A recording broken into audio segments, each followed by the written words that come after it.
No, friends. The church building is where you get equipped, where you get trained, where you get healed if necessary. The church building is not where you do the surfing. The waves are out in society. Okay, the waves are out in the marketplace. The waves are out in politics. The waves are out in the education system. The waves are out in the mass media. That's where the waves are. You got to get out where the waves are. Then what do? You get your board pointed in the right direction. If the gospel is going back to Jerusalem, what direction is it? West. Okay, thank you. Get your board pointed in the right direction, and then you wait for the big wave. All right? Surfing isn't just about any wave. It's about God's wave. You wait for God's wave. And then when you see God's wave coming, you get your hands in the water and you start to paddle with all of your might. But surfing is not about your paddling, is it? You only paddle to get yourself moving. Surfing is about catching the power that's in God's wave, right? You just paddle, you just move yourself in the right direction, and then you catch the power of God's purpose. And the power that's in that wave is so mighty, it will take you for the ride of your life. It will take you, it will take your family, it will take your ministry, it will take your church way beyond what you could have thought or even imagined. You need to catch the wave of God's power. It's moving through your generation now. There will never be another generation like yours. You know that? I mean, when you raise your hand and say, I'm the first generation, you know, in 20 years, it won't be like that, will it? In 20 years, you'll be the great mothers and fathers. Okay? And in a little bit more time, they'll be talking about you, you know, when the wave of the gospel hit Singapore, okay, and people became Christians for the first time. Okay, you're where the edge of the wave is breaking. You need to catch this wave. It's so important to catch the wave. This is the future. This is the power of God to take you into the future, to deal with the crises, to deal with the skills that need to be overcome, to deal with the challenges that will face us. We need the power of God to take us into the future, especially when it comes to missions. How do you catch that power?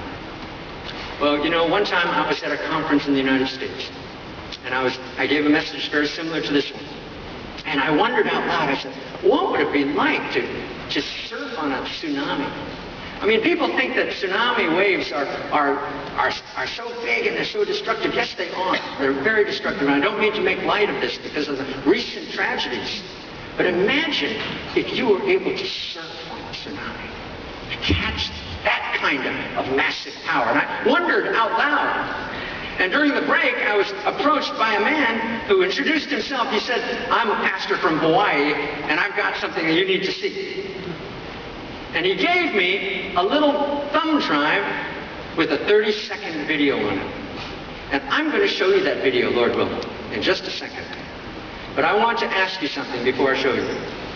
If you would watch this in a prayerful way, if you would ask the Lord, Lord, what about me? Does this involve me? Could I really catch the wave of your purposes in my life? Could my work actually catch that wave and be taken beyond where I think it could go? Could my family, could my son and daughter, could they catch this wave and go far beyond what I would imagine for them? What about my ministry, Lord? Could my ministry actually go beyond and grow and have much more fruit than I could possibly imagine? Could I actually surf on a wave like this? If you will ask that question, I'm going to show you this video, and then I'm going to ask you to pray with me. Okay? So I don't know how we're going to do this. Let's bring the lights down maybe a little bit. And I'm going to show you this video, and then we're going to pray.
Okay. Isn't that exciting? Some of you in the front are saying no. What would it be like for each of us to catch the wave of God's purposes? You know, it starts with a prayer. It starts with a willingness. It starts with something in your spirit that says, Lord, if I could catch what you're doing, if I could be a part of what you're doing, what would it cost me? What would I need to leave behind? Could I be able actually to go where you're going in my generation? To go beyond my own plans? To go beyond my own personal limitations? To go beyond what my own dreams, my own ambitions, my own hopes? To go beyond? And to get into the realm where it's your plan, where it's your hope, where it's your dream. Could I actually be a part of your plan and your dream? I believe it starts with a prayer. And it starts with a desire in our heart. And I'd like to ask, is there anyone here tonight?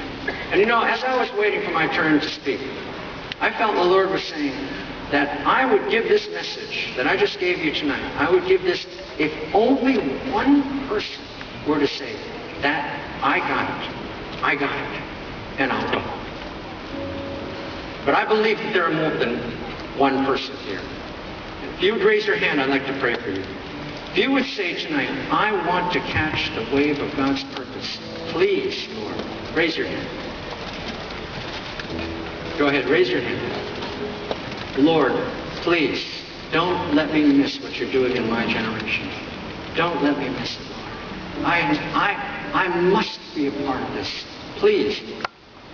I see so many hands raised. I'm going to ask you to do one more thing. I've been standing up here before you for a while. I'd like you to stand with me. Will you stand with me?